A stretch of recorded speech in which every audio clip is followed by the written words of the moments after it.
Para ustedes que no me conocen, mi nombre es Vicky Gassi, soy la directora ejecutiva de LOG.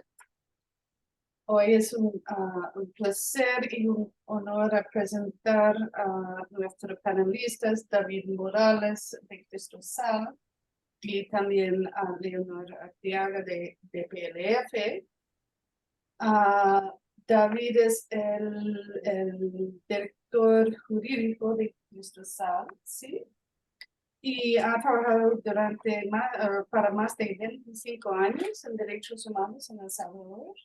Y yo creo que en la época de Funes o de Sánchez estaban el ombudsman de derechos humanos, 2013 a 2016, así es. Y Leonor es la directora del programa de impunidad y graves violaciones a los derechos humanos, con una historia igualmente impresionante del trabajo de derechos humanos en El Salvador y la región. Quizás, yo creo que sí vamos a hacer una pequeña ronda de introducciones porque nuestros números son pocos y sería bueno a conocer quién está con nosotros, no solamente aquí en la sala, pero también en línea. Entonces vamos a empezar aquí a mi mano izquierda. Hola, me llamo Ana Roy y trabajo aquí con el Latin America Working Group. Hola a todos, mucho gusto. Me llamo David Bali. Estoy trabajando con la Embajada Estadounidense en El Salvador como Zaid.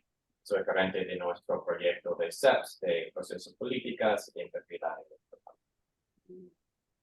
Hola, buenas tardes. Soy Victoria Barrientos y soy parte del grupo del equipo de DPLF en El Salvador.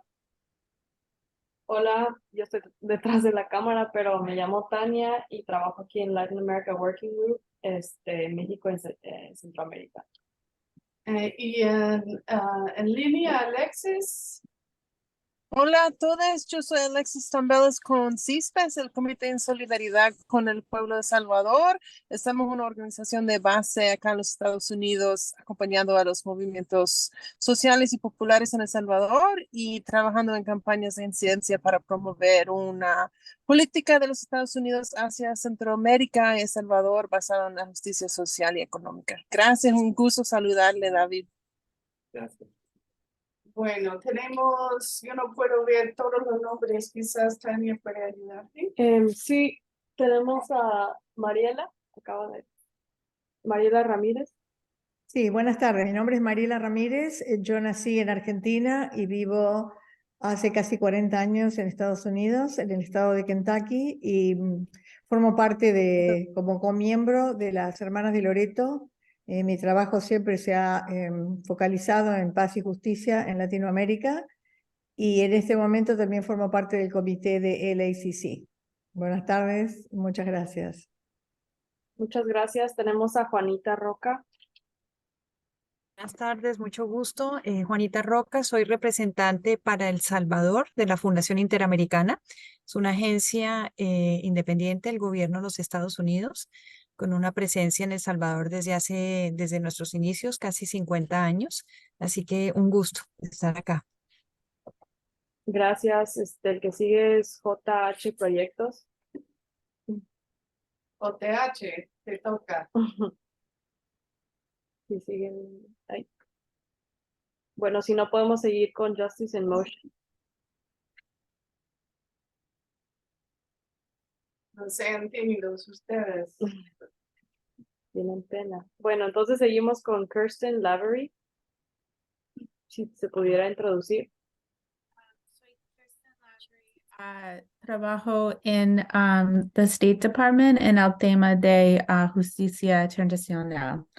Gracias. Gracias. Y por último tenemos a Mary Campbell. Buenas tardes, mi nombre es Mary Campbell, estoy trabajando con la Iglesia Luterana en los Estados Unidos que tiene relaciones con la Iglesia en El Salvador. Muchas gracias. Gracias, Mary. Gracias, Tania. Y tenemos a alguien de Ciego. Sí. Buenas tardes, mi nombre es José Mesa y yo soy abogada peruana especialista en derecho constitucional. Gracias. Bueno, el programa de hoy es que David va a hablar para 25 minutos más o menos y luego, o 15 minutos, dijimos, y Leo va a hablar para 10 más y vamos a ver el espacio para preguntas, discusiones y comentarios. Yo, por mi parte, quizás para iniciar, puedo decir que yo pienso que es un tiempo peligroso en El Salvador, peligroso y triste, después de mucha esperanza después de los acuerdos de paz en 1992. El presidente Bukele quiere reelegirse, aunque está prohibido en la Constitución. Hay más de 100,000 personas que han sido encarcelados, injustamente algunos han muerto con señales de tortura, ¿sí? Y hay varios que dicen que eso son crímenes de lesa humanidad. Sin embargo, hoy en la audiencia de la CID, ellos dijeron que no hay problemas, negaron todo. Y que el problema realmente es gente como David, que está apoyando terroristas. Es peligroso porque también los Estados Unidos está diciendo que, hola, buenas. El gobierno de los Estados Unidos sigue promoviendo elecciones justas y libres, aunque las condiciones no existen. Pero esto está basado en el hecho que el presidente Bukele tiene mucha popularidad y ellos no saben qué hacer con esto. Entonces, dado que el gobierno de El Salvador dijo que no hay problemas y negaron todo, pensamos a cancelar este evento, pero no vamos a hacerlo porque David y Leo va a poner el record straight, como digamos en inglés. Entonces, David, por favor, gracias. Gracias, Vicky, Leo.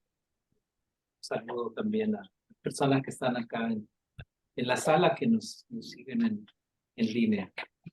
Bueno, ciertamente, como ya lo decía Vicky, estamos en El Salvador ante un régimen de gobierno que ha llevado adelante un proyecto populista electoralmente exitoso, es decir, goza de niveles de popularidad del presidente Bukele, que no vamos a negar y que están reflejados en las encuestas, pero que se trata fundamentalmente de un proyecto autoritario, antidemocrático, y también se trata de un proyecto que está dispuesto a ejercer de forma sistemática y masiva las violaciones a los derechos humanos, como ya lo ha demostrado a través de su estrategia del régimen de excepción.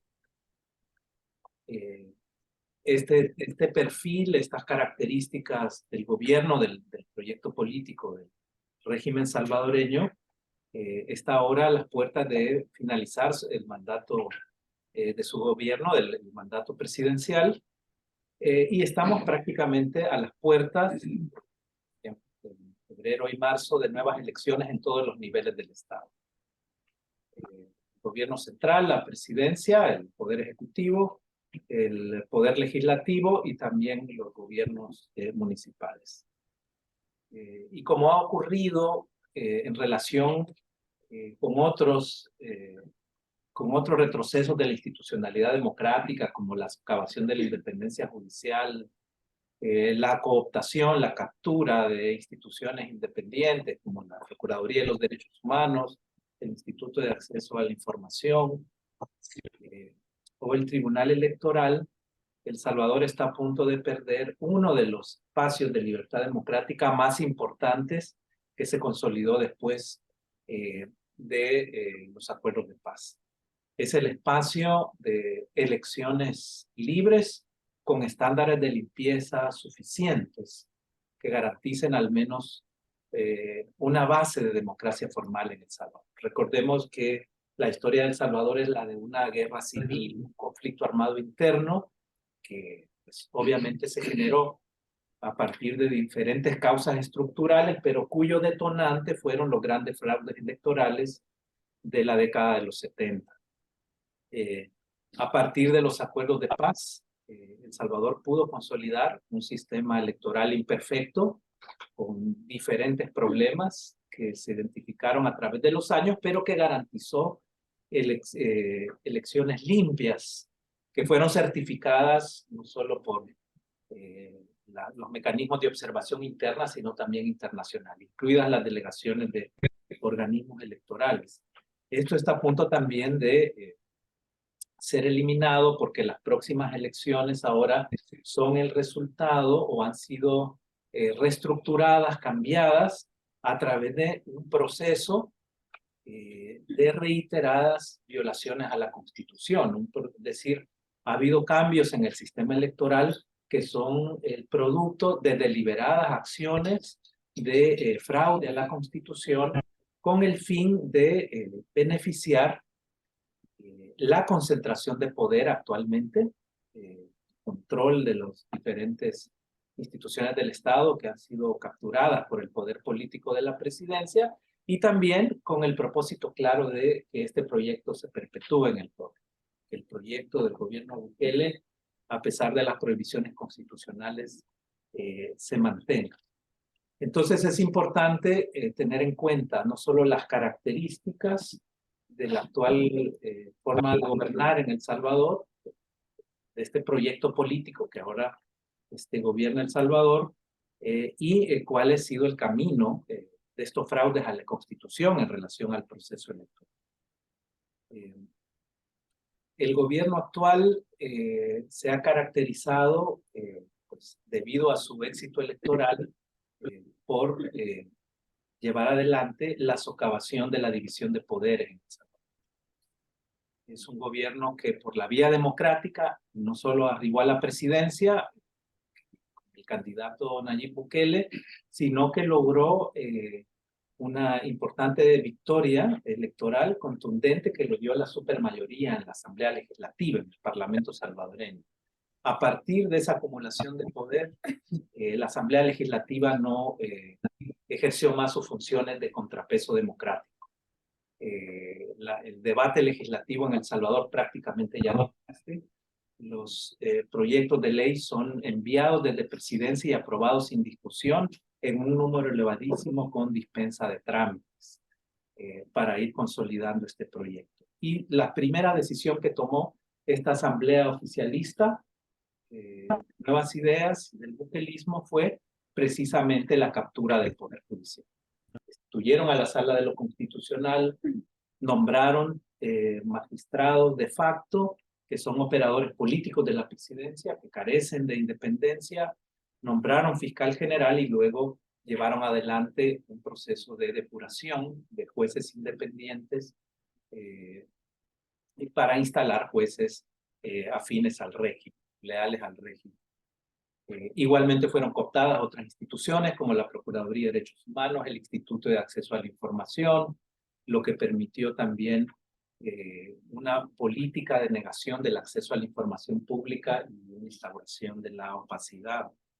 El Tribunal Electoral, que por regla general se integra por representantes de los partidos que tuvieron mayorías en las votaciones y por representantes de la Corte Suprema de Justicia, y que más allá de sus imperfecciones o partidización, había funcionado en una realidad de pluralismo mínimo que generaba ciertos equilibrios dentro del tribunal, o al menos la posibilidad de debate dentro del tribunal. Al haber tenido una mayoría tan grande en las votaciones y al controlar la Corte Suprema de Justicia, obviamente el Tribunal Electoral también perdió su capacidad de ser representante del pluralismo político y está también sometido al poder político ahora de la presidencia. En esa medida hay una concentración enorme de poder. Como resultado de esta concentración de poder y del control del judicial, pues obviamente Estamos teniendo impactos muy graves, tanto en la impunidad de la corrupción como en la perpetración de sistemáticas violaciones a derechos humanos. El control del sistema de justicia por parte de la presidencia ha impedido que se investiguen diversas denuncias, que no son pocas, de casos de gran corrupción por parte del actual gobierno, especialmente durante la época de la pandemia, de la cual comenzó a utilizar ya este gobierno los poderes de emergencia o los regímenes de excepción. Incluso se han recetado una ley de amnistía para quienes pudieran resultar responsables de estos actos de gran corrupción. Se instauró el régimen de excepción, que es una suspensión de derechos constitucionales, que se acompañó también de una serie de reformas a las leyes penales que prácticamente han anulado el debido proceso a que tienen derecho todas las personas que van a ser juzgadas por el régimen, que se trata de decenas de miles, en las cuales no solo se han detenido personas pertenecientes a pandillas, sino miles de personas que no pertenecen a pandillas y que incluso fueron víctimas de la violencia de pandillas, quienes ahora no tienen derecho a la defensa, acceso a jueces imparciales, y están en condiciones de tortura en las cárceles sin que exista ningún control del sistema de justicia sobre este tipo de crímenes de Estado. Esto obviamente ha generado que el régimen de excepción no solo se vuelva una expresión del terror penal contra un sector de la población, que es la población que está en pobreza, sino que se vuelva también un mecanismo de control social y político. Bajo el régimen de excepción han sido encarceladas injustamente personas sindicalistas, personas que son líderes o lideresas comunitarias en zonas caracterizadas por ser opositoras al gobierno, como ocurre en el Bajo Lempa, personas defensoras de derechos humanos comunitarias, incluidos ambientalistas. Entonces esto está generando también un ambiente de miedo y de parálisis social.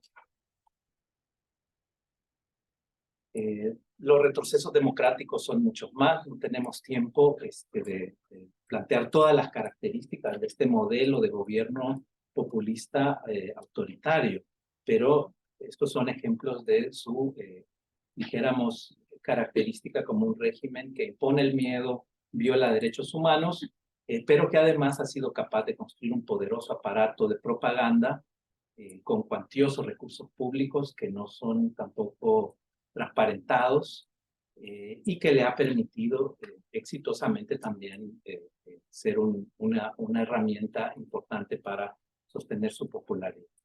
Una vez con todo este poder concentrado y sin división de poderes ni funcionamiento democrático de la institucionalidad del Estado en El Salvador, pues obviamente el régimen actual salvadoreño impulsó un proyecto de perpetuación en el poder. Y fue dando pasos concretos, ¿no? Como controla la sala de lo constitucional, esta sala de lo constitucional, pese a por lo menos 6 artículos que prohíben absolutamente la reelección presidencial continua en El Salvador, y contra varias sentencias anteriores de otras salas de lo constitucional, que son sentencias en firme, que surten efectos generales para toda la población y que son obligatorias, dictó una resolución en un proceso de naturaleza administrativa. No se trataba de un juicio de inconstitucionalidad ni un proceso de amparo, sino donde se ventilaba la pérdida de derechos de una ciudadana justamente por promover la reelección. Pues la actual sala oficialista dictó una resolución en la cual abre la puerta a que el presidente pueda reelegirse. Esta resolución, su naturaleza jurídica, no es la de surtir efectos generales como las sentencias que ya existen y prohíben la reelección continua, pero ha sido utilizada de excusa ahora para que el Tribunal Electoral, evidentemente tampoco goza de independencia del poder político, pues valide. La sentencia, la resolución que permitió la reelección, además se realizó atendiendo a o mediante un procedimiento de resolver más allá de lo pedido o de la naturaleza que se estaba ventilando. O sea, se trató de una argucia jurídica para generar un fraude de la Constitución. A esto siguieron una serie de reformas electorales que consideramos también fraudulentas a la Constitución, ¿no? Se produjo una enorme reforma para la forma política de gobierno administrativa al reducir, al cambiar toda la estructura de la organización del Estado en el nivel municipal, y después de contar con 262 municipios de golpe sin estudios técnicos de orden económico, geográfico, cultural, poblacional y de ningún tipo, la Asamblea Legislativa, como suele hacer cuando lo pide la presidencia, sin mayor debate legislativo, redujo de 262 a 44 los municipios, buscando concentraciones de municipios que responden a su intención de concentrar su voto, del voto favorable al gobierno, o socavar zonas que puedan tener simpatías electorales opositoras. Igualmente redujo el número de diputados de 82 a 60, con el objeto también de socavar las posibilidades de partidos opositores minoritarios en su acceso a puestos o escaños en el Parlamento. Quizás más importante aún, cambió la fórmula electoral. Es decir, El Salvador, el sistema electoral salvadoreño aplicaba una fórmula conocida como fórmula Hare, que permitía el acceso, la representación de minorías en el Parlamento, porque el pluralismo es uno de los principios constitucionales de la forma de gobierno de El Salvador. Sin embargo, se cambió a la fórmula de Hont, que es una fórmula que elimina los residuos, se basa en cocientes duros y que por lo tanto favorece al oficialismo. Todas estas reformas se han realizado, incluida también una reforma para el voto en el exterior, que tiene serias dudas de transparencia y de auditoría.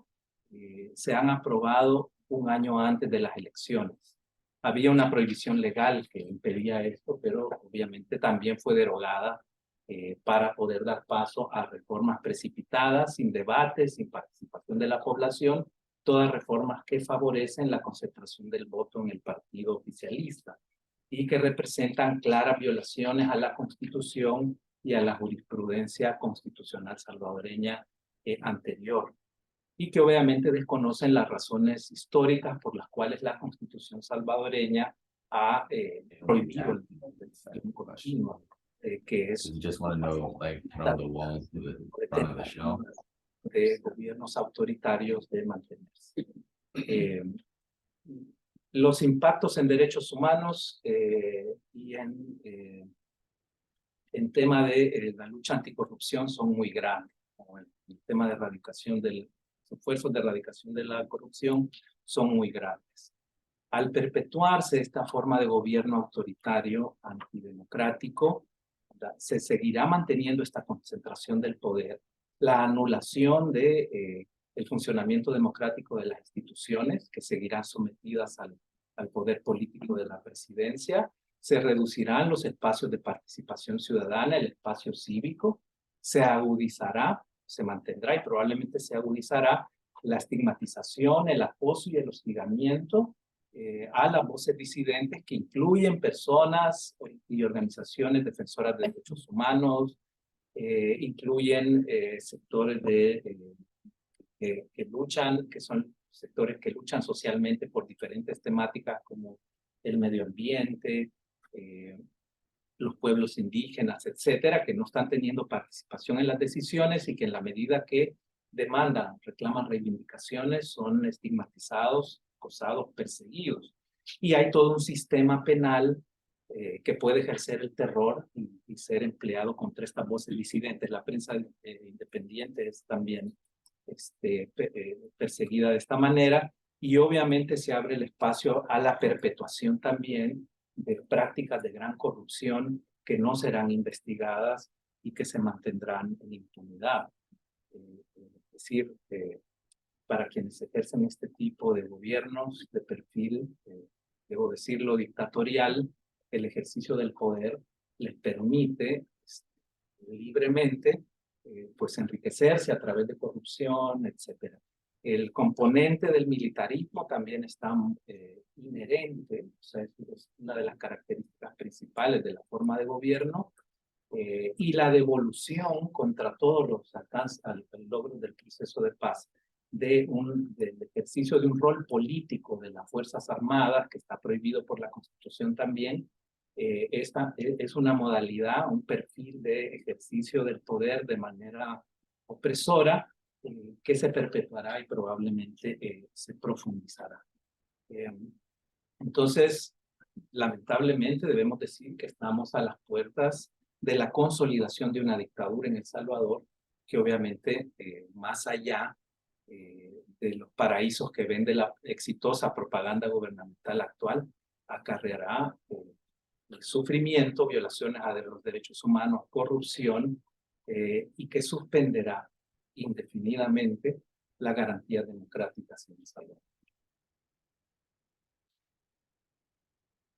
Muy bien, gracias. David, no sé si quiere hablar un poco sobre qué pasará cuando él está reelegido en términos de derechos humanos. ¿Qué podemos esperar de este gobierno? Bueno, en El Salvador, el gobierno, a través del régimen de excepción, ya tiene como una estrategia en el área de seguridad, y a través del régimen de excepción, pues la realización, la perpetración de sistemáticas violaciones a derechos humanos. Se han producido decenas de miles de detenciones arbitrarias. La tortura es otra vez una política de Estado dentro de las cárceles. La impunidad absoluta de este tipo de crímenes, que incluye posibles ejecuciones extralegales dentro de las cárceles, o muertes bajo condiciones de tortura. La eliminación o la supresión de todas las garantías del debido proceso ante tribunales que no son imparciales, ¿verdad? Este tipo de violaciones a derechos humanos que son graves y que por supuesto estamos presentando ante el Sistema Interamericano y Universal de Derechos Humanos, que ya comienza a expresar preocupaciones muy serias y a pedir informes al gobierno de El Salvador, que se prolongarán porque se vuelven una forma de ejercicio del poder. Ahora el terror penal y las graves violaciones a derechos humanos hasta alcanzar características de crímenes de lesa humanidad se está ejerciendo contra población fundamentalmente de comunidades, de zonas urbanas y rurales que están estigmatizadas por la presencia y la violencia de pandillas. Y esencialmente contra personas jóvenes. Aunque ya dije, selectivamente se está utilizando contra personas opositoras o defensoras de derechos humanos o luchadores sociales en los territorios. Pero esta herramienta, este ejercicio del terror penal, se puede extender a cualquier ámbito. En la medida que el gobierno pierda popularidad, porque es claro que ha fracasado a nivel de sus políticas municipales, se han reducido notablemente los programas sociales, hay una crisis fuertísima de la economía, una incontrolable inflación, sin que ejerza las garantías debidas de control y de mitigación el gobierno. Hay una crisis en el sistema de salud, escasez de medicamentos, etcétera. Hay un incremento acelerado de la pobreza. En la medida que este tipo de condiciones económicas y sociales que reflejan el fracaso de las políticas públicas de un gobierno autoritario, dictatorial, se manifiesten en protesta social, pues me parece que será lógico que la protesta social será reprimida. La seguridad ya estará en manos de los militares, de jefes policiales violadores de los derechos humanos, y la persecución política puede ser una regla. Entonces esto es un riesgo, ya de hecho está manifestándose a través del de la figura del exilio con muchas personas que están saliendo del país por temor a la persecución política. Entonces es muy doloroso comenzar a ver en El Salvador expresiones de violencia de Estado que generan graves violaciones a derechos humanos e incluso que están abriendo ya procesos de persecución política como los que comenzamos a ver, que vimos en las décadas previas al conflicto armado en el siglo XX. Son llamados de alerta, ¿no?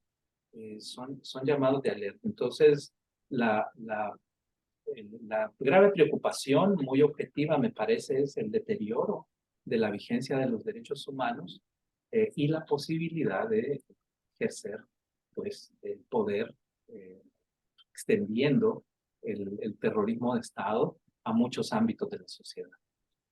Y por supuesto, la cooptación de las instituciones del Estado trae consecuencias gravísimas.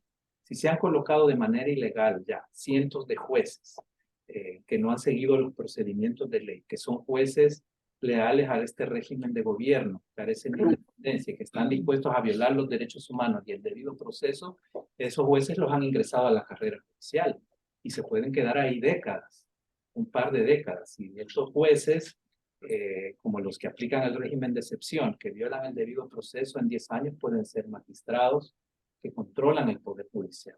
Esa es la característica de cuando aparatos de poder en el Estado son cooptados por este tipo de dirigentes que ejercen estas prácticas ilegales, ¿no? Otro tema que no se ha ventilado y que es muy censurado en El Salvador es la posible infiltración del crimen organizado en el gobierno, porque realmente la bandera con el gobierno se legitima y trata de sostener ahora su popularidad y los réditos electorales que al parecer le favorecen, son sus números en seguridad.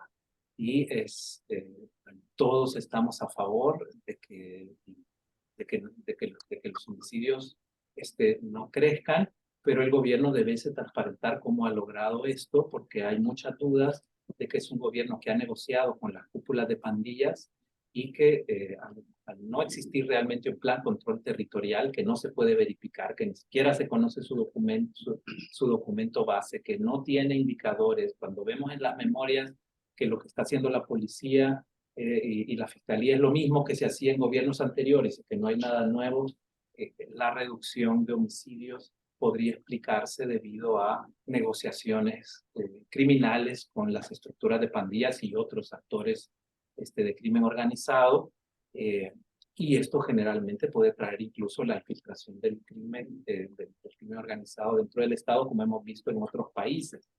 Y esto obviamente potencialmente agrava las posibilidades de recuperar la democracia y la vigencia de los derechos humanos en El Salvador. Bueno, muchas gracias. Ya, como dije, es un tiempo peligroso para El Salvador. Leo, ¿quiere hablar un poco sobre la perspectiva de ustedes en DPLF y las amenazas a los derechos humanos en el país?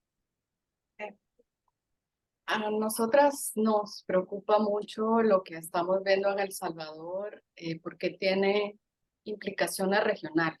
Es decir, El Salvador debería preocuparle no solo a las y los salvadoreños, sino también a la comunidad internacional. Y hay dos nexos con la historia y lo que está pasando en América Latina.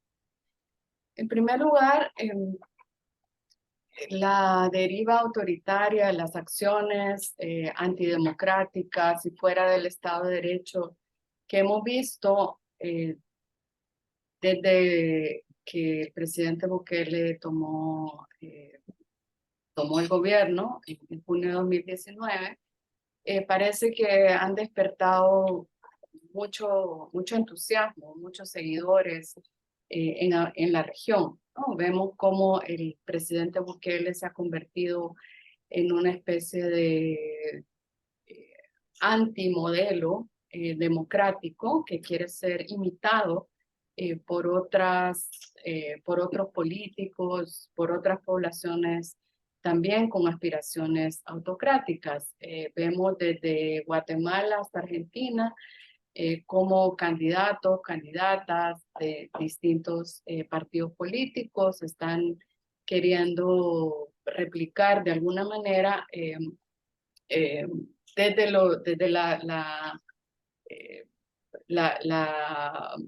digamos, las afrentas contra el Poder Judicial hasta la forma como el presidente Bukele ha combatido a las pandillas. Es decir, sus acciones antidemocráticas están teniendo un importante y muy peligroso eco en América Latina y a eso hay que ponerle mucha atención.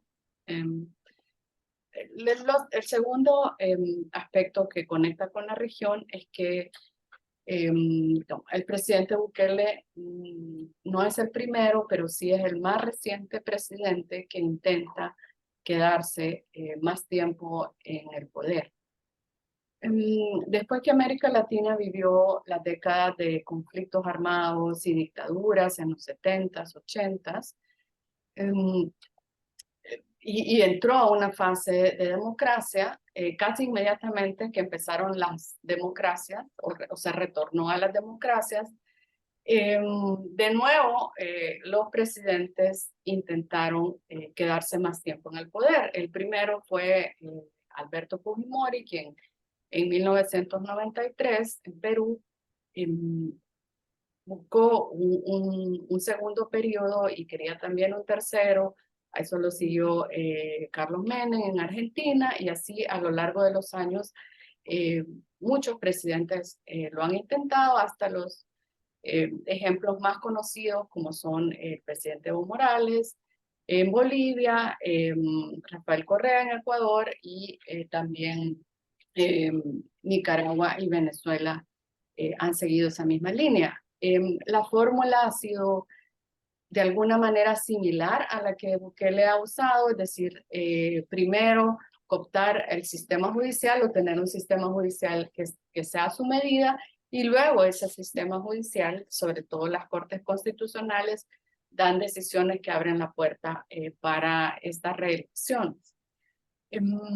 También en muchos casos estas cortes constitucionales han tratado de reinterpretar la prohibición de reelección indefinida que tiene la Convención Americana, y ya la Corte Interamericana fue muy clara en su opinión consultiva número 28, diciendo que la reelección, el ser candidato a una reelección indefinida no es un derecho humano.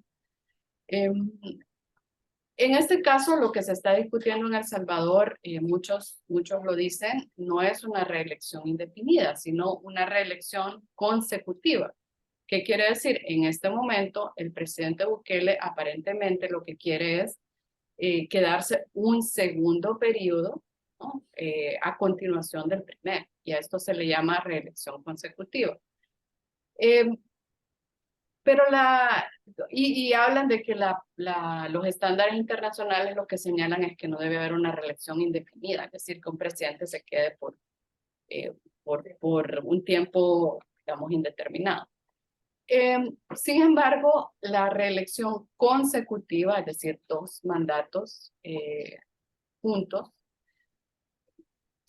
han demostrado que son el camino, o son un paso intermedio para buscar perpetuarse en el poder. También la historia nos ha demostrado que cuando un presidente quiere quedarse más tiempo del que le corresponde, del que dice la Constitución, esto nunca ha llevado a una mejor calidad democrática o nunca ha llevado a que la población tenga mejor respeto a sus derechos humanos, sino que va en la vía completamente contraria. Cada presidente que ha intentado o que ha logrado quedarse en el poder por más tiempo ha ido paulatinamente incrementando su acción autoritaria, autocrática, cerrando espacios, practicando gran corrupción, eliminando toda voz crítica, etcétera, etcétera. ¿no? Es decir, es un camino que ya ha demostrado que solo beneficia a los propios presidentes y a sus grupos o a sus círculos cercanos y no a la población. Entonces, por eso es que también eso ya lo sabemos, no hay que olvidar, hay que aprender de nuestra propia historia y por eso es muy peligroso lo que está pasando en El Salvador, como ya lo notaba y debería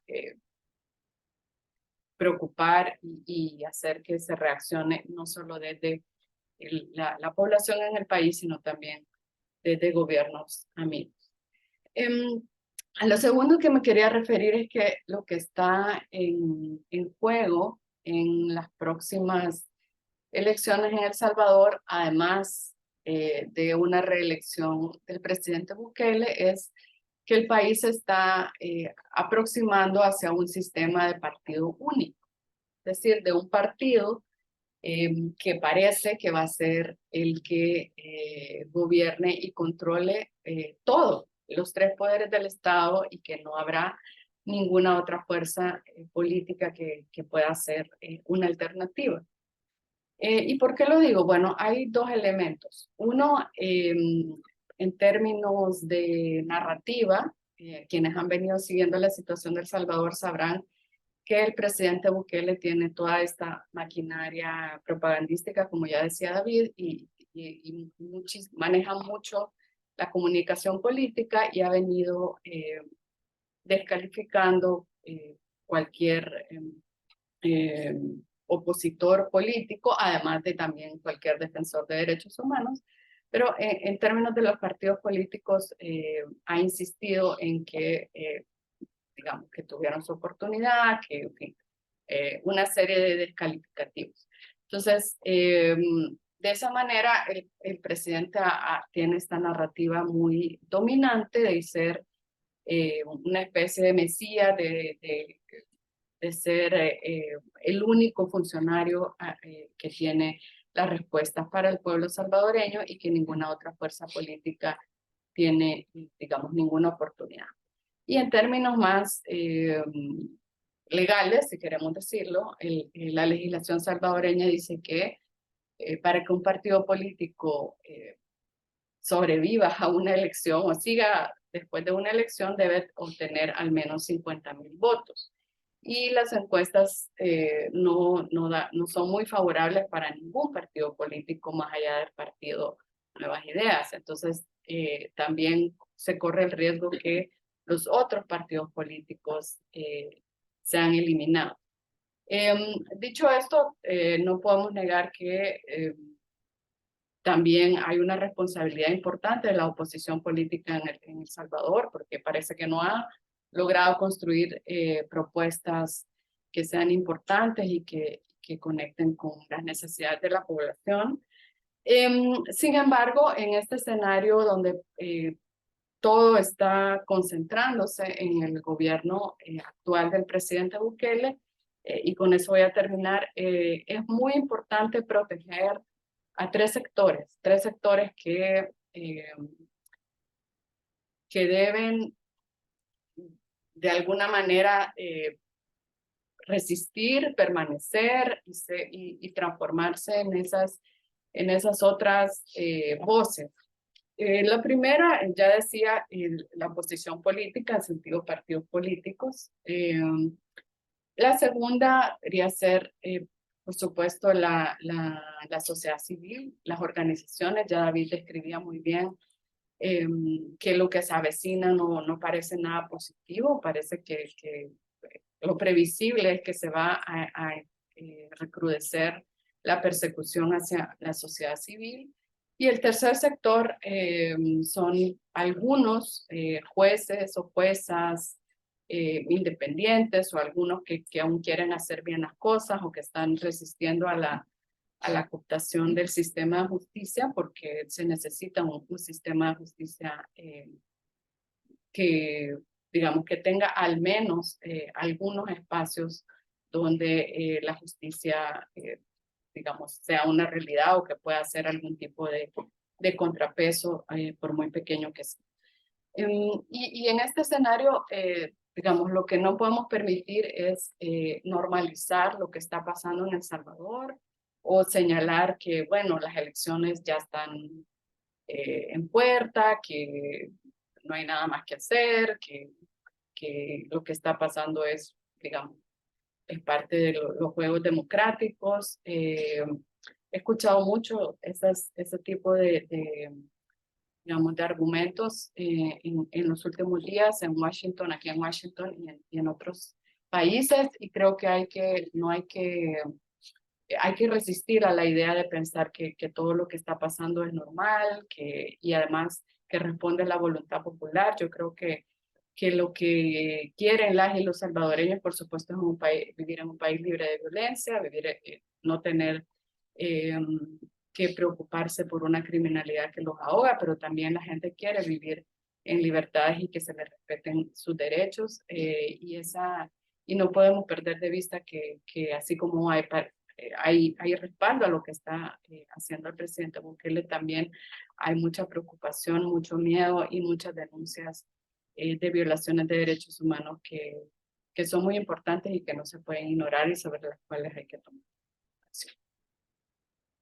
Bueno, gracias, León. Yo creo que vamos a abrir un espacio para comentarios, otros comentarios de colegas también de El Salvador, o en línea, si hay gente que tiene preguntas.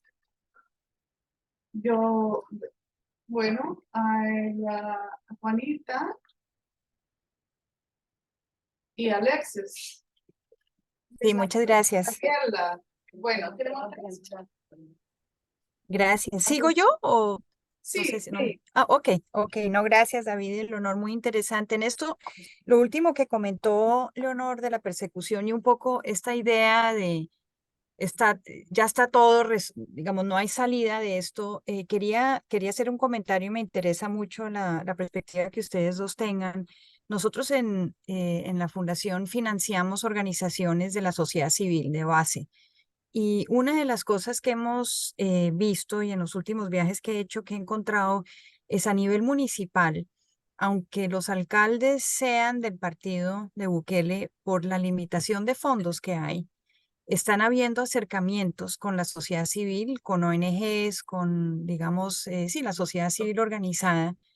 Y ahí pareciera que hay, digamos, un espacio, lo hacen de manera pues muy como cerrada, porque obviamente siendo el partido, me imagino hay ciertas implicaciones con esto, pero al verse ellos limitados, el no tener fondos para hacer el tipo de trabajo que quieren hacer en sus localidades, han encontrado que las organizaciones de la sociedad civil que tienen proyectos, que tienen obviamente tareas, digamos, en distintas áreas, pueden ayudarles a resolver algunas de las necesidades que hay dentro de la comunidad. Entonces, mi pregunta era si ustedes ven desde esta perspectiva más política, que eso pueda tener también una implicación hacia el futuro, ¿no? Porque en la realidad los alcaldes, muchos de los alcaldes que son del partido se están viendo maniatados, ¿no? Pues no, si no tienen fondos para hacer el mínimo de su labor. Mariela. Vamos a decir, Sí, buenas tardes. Nuevamente, bueno, muchísimas gracias, muy interesante. Pero una de las cosas que me llama la atención es los comentarios de los dos, en el sentido que, por ejemplo, en Argentina, El Salvador está en la lista de los países modelos, como bien lo dijiste, Leonor, es impresionante. Pero también está la ayuda de grandes escritores como por ejemplo Martín Caporrós, que vive en España, que no voy a decir semanalmente, pero que tiene una columna en un diario de mucho alcance en el país. Por supuesto que siempre es un nivel un poco clase media al alcance, donde realmente se cuenta la realidad, porque me acuerdo cuando después de la pandemia estuve en Argentina, los comentarios eran de que este señor traía un plan de gobierno que podría ayudar a la corrupción en Argentina. Y tomando una clase en la universidad sobre el estudio de las maras y la conexión que tienen con el gobierno, pude comprender algunas cosas. Entonces, la pregunta que quisiera hacerles es, ustedes, ¿cuál sería, no diríamos la solución, pero de qué manera, ya que esto es una cosa bastante latente, de qué manera se podría cambiar el sentido para que la gente tomara conciencia y no volver a lo que fue una dictadura, porque a veces pienso que quizá esto ocurra en los países de Latinoamérica en una guerra civil nuevamente, que ya la tuvimos, ¿no? Cuando estaban los grupos anti y los grupos... Entonces, esa es la pregunta. No sé si fui clara, perdónenme, pero estoy muy entusiasmada, pero ansiosa de conocer cuáles son las herramientas, qué es lo que nos falta para poder ayudarnos en esta parte geográfica que tiene una historia que es un calco. En todos los países es lo mismo. Muchas gracias. ¿Quién más? María había una tercera, pero ya se pagó. Entonces, No había en el chat. no. En el chat No, había. no, nada más dijo Alexis que se tenía que retirar, pero Pues, sí, muy bien.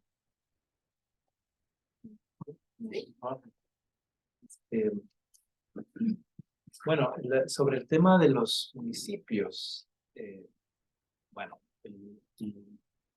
es importante referir que uno de los retrocesos también antidemocráticos del régimen actual ha sido prácticamente la socavación de la fortaleza de los gobiernos locales, el ejercicio del municipalismo, que habían tenido un desarrollo en El Salvador, un ejercicio de descentralización de las formas de gobierno, es un modelo constitucional, ¿verdad?, del ejercicio del poder autónomo de la localidad.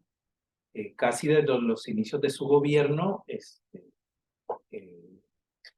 sustrajo o eliminó el financiamiento para obras de desarrollo que del presupuesto general de la nación se le daba a los municipios, y concentró todos esos fondos en el gobierno, creando una instancia centralizada.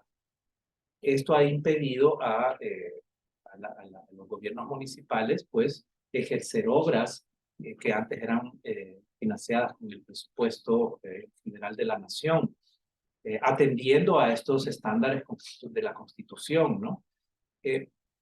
Y obviamente esto ha generado una crisis de legitimidad de los gobiernos locales con sus poblaciones. Ese desgaste político, me parece, ha entrado en consideración a la hora de la reforma, de la reducción de municipios. Al pasar de 262 a 44, uno de los impactos más grandes de esto será el alejamiento de la población en relación con las autoridades estatales, ¿verdad? Ahora, donde la población, las comunidades en diferentes lugares del país tienen al menos como su relación más cercana con una autoridad municipal, un alcalde, una alcaldesa, con su consejo municipal, que tiene representación plural, que también eso lo han reformado para que se limite la pluralidad en los consejos municipales, pues ahora ya no tendrán un gobierno local. Tendrán un delegado enviado por un alcalde electo de otro municipio. Es decir, ahora están agrupando 11, 12 o más municipios, y un solo alcalde regirá y mandará un director, un delegado, un gerente a lo que ahora son municipios y alejará a la población. Los actuales alcaldes desfinanciados ciertamente andan buscando posibilidades de responder a algunas necesidades porque tienen la presión social, ¿verdad? Y sí han buscado ONGs, cooperación internacional, hemos escuchado esto aún respecto de alcaldes oficialistas, y me parece que ese sí es un espacio, ¿no?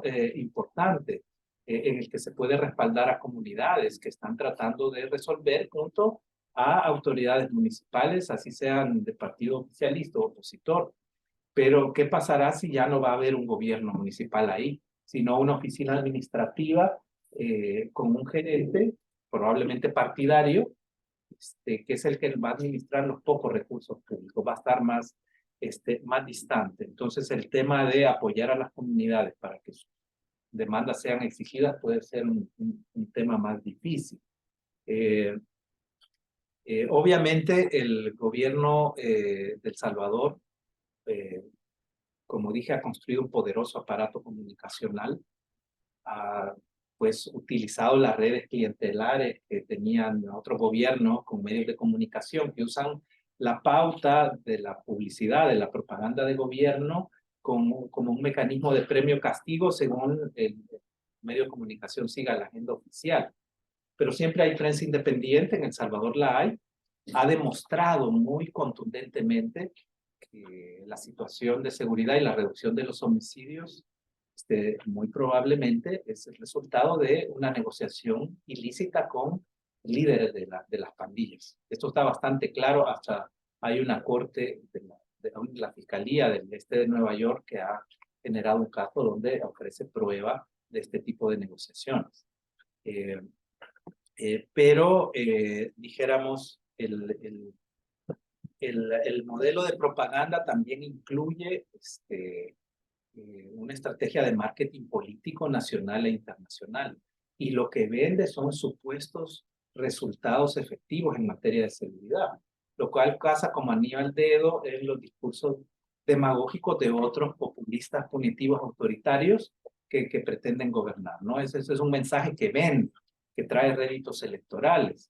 Entonces, estos líderes en la región deberían también aclararle a su ciudadanía que si van a aplicar el modelo Bukele, también van a atacar la independencia judicial, van a militarizar, van a detener sin orden judicial y sin una investigación previa y van a torturar a las personas. Y van a desacatar órdenes de jueces, van a desobedecer órdenes de jueces. Pues eso es el modelo Bukele también, ¿no? Entonces están vendiendo esto. Realmente nosotros creemos que la capacidad del pueblo salvadoreño en otros momentos históricos ante dictaduras y gobiernos autoritarios ha sido de resistencia y motivación del cambio, ¿verdad? En algún momento dolorosamente esto llegó hasta una guerra civil, ¿verdad? Pero la historia de El Salvador, así como está llena de tiranos, está llena de luchas sociales, ¿verdad? Y de grandes liderazgos por el cambio social, por la lucha contra las dictaduras, incluso por la defensa de los derechos humanos, como el gran ejemplo moderno que nosotros tomamos, que es el de Monseñor Oscar Romero. Entonces, justamente hoy tenemos una población que en gran medida respalda este modelo autoritario, pero recordemos que se trata de una población abandonada por el Estado, castigada por la violencia atroz de pandillas y del crimen organizado, que es fácil de que pueda comprar este discurso de seguridad. Pero las encuestas más serias, realizadas hace más o menos un año, de la Universidad Centroamericana, de la Fundación Guillermo Ungo, revelaban que si bien la población tiene una gran aceptación del régimen de excepción, en la misma proporción, en el mismo porcentaje, desconoce qué derechos son los que están siendo suspendidos o limitados en el régimen. Y en la misma proporción también, en el mismo porcentaje, la población dice que está en contra de detenciones sin orden judicial, que está en contra de la tortura y en contra de violaciones a derechos humanos. Entonces el tema de información, el tema de formación, de educación, derechos humanos, es un tema importante que puede ser una herramienta de cambio para revertir situaciones como la que están ocurriendo en El Salvador, que dijéramos, la demagogia del discurso y la propaganda de este modelo autoritario y dictatorial de poder ha sido exitosa, pero obviamente la información y la participación social, sobre todo desde la base, puede ser un factor muy importante que lleve también a enfrentar esta situación difícil que El Salvador tiene y probablemente esperemos a revertirla vía procesos electorales, pero también vía lucha social y la búsqueda del acompañamiento de la solidaridad internacional, que en el caso de El Salvador ha estado siempre presente en los momentos críticos. Bueno, gracias. yo veo que estamos llegando a tiempo allá pasado. Yo no sé si hay otra pregunta o comentario. Me gustaría hablar más sobre la posición del embajador Duncan y él dice que la inversión va a ayudar al país, pero quizás por el tiempo podemos hacerlo otro día. Como ustedes saben, hemos tenido las audiencias esta semana del Corte Interamericano. Había muchas reuniones oficiales y no oficiales, y yo sé que David llegó bien anoche y está cansado. Entonces vamos a buscar la forma de seguir con esta discusión con David y Cristóbal y Leo de PPLF. Quiero agradecer a todos ustedes de nuevo a asistir a la reunión y David y Leo para sus presentaciones. Gracias a todos y todas. Chao, chao. Muchas gracias.